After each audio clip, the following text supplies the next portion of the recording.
کہتے ہیں کہ زندہ رہنے کی ضد سے بڑی کوئی ضد نہیں ہوتی۔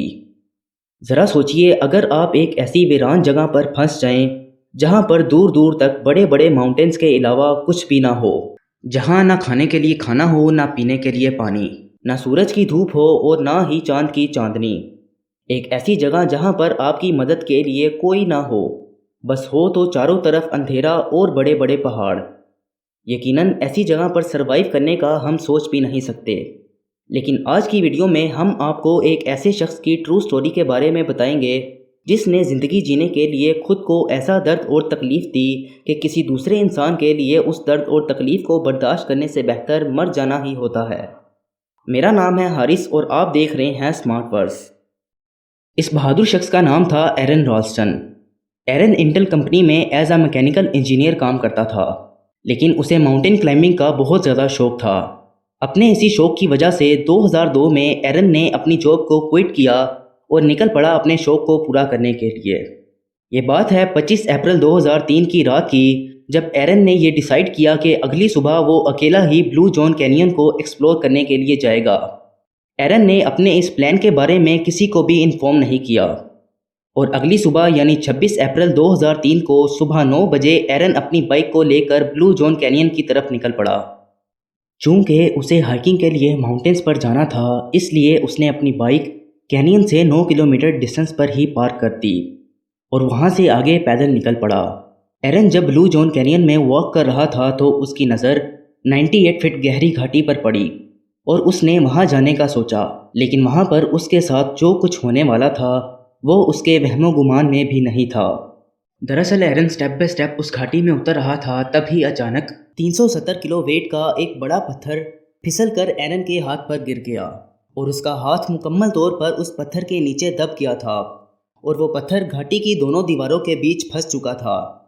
یعنی اب نہ تو وہ پتھر اپنی جگہ سے ہل سکتا تھا اور نہ ہی ایرن اپنا ہاتھ اس میں سے نکال سکتا تھا۔ درد کے مارے وہ زور زور سے چلانے لگا اور ہیلپ کے لیے پکارنے لگا، لیکن وہاں پر کوئی بھی اس کی مدد کے لیے موجود نہ تھا۔ پریشانی کی بات یہ تھی کہ اس کے پاس کوئی فون بھی نہیں تھا جس کے ذریعے وہ کسی کو مدد کے لیے بلا سکے۔ اس نے کافی بار اپنے ہاتھ کو اس پتھر سے آزاد کروانے کی کوشش کی، لیکن ہر بار وہ ناکام رہا۔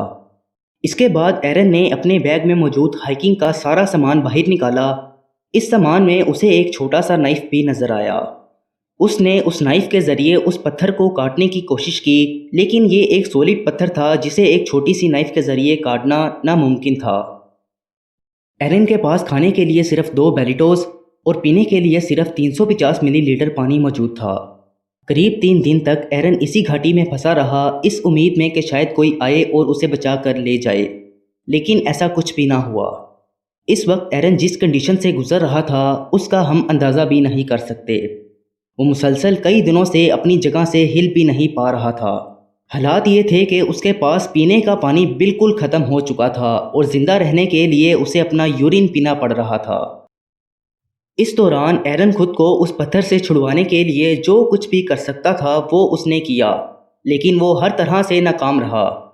اسے یہاں پھنسے کافی وقت گزر چکا تھا، اس لیے اسے عجیب عجیب خواب آنے لگتے ہیں۔ وہ خواب میں دیکھتا ہے کہ اچانک سے بارش ہوتی ہے اور ان پہاڑی دروں میں پانی بھرنے لگتا ہے۔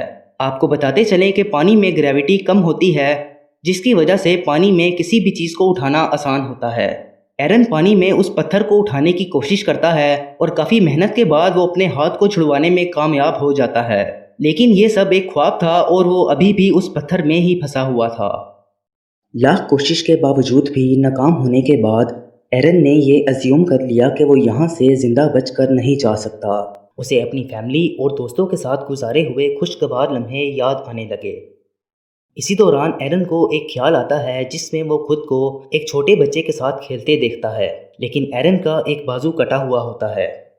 یہی وہ وقت تھا جب ایرن نے یہ ڈیسیژن لیا کہ اب وہ اپنا بازو کاٹ کر خود کو اس پتھر سے الگ کرے گا۔ یہ سوچ کر اس نے نائف سے اپنا بازو کاٹنا شروع کیا، لیکن وہ نائف بازو کی سخت ہڈی کو نہیں کاٹ سکتا تھا۔ لیکن ایرن نے ہمت نہیں ہاری اور پوری جان لگا کر ہڈی کو توڑ دیا۔ پراپر ٹولز، میڈیکل ہیلپ اور اینستھیزیا کے بغیر یہ کام کتنا زیادہ پینفل ہوگا، اس بات کا ہم اندازہ بھی نہیں لگا سکتے۔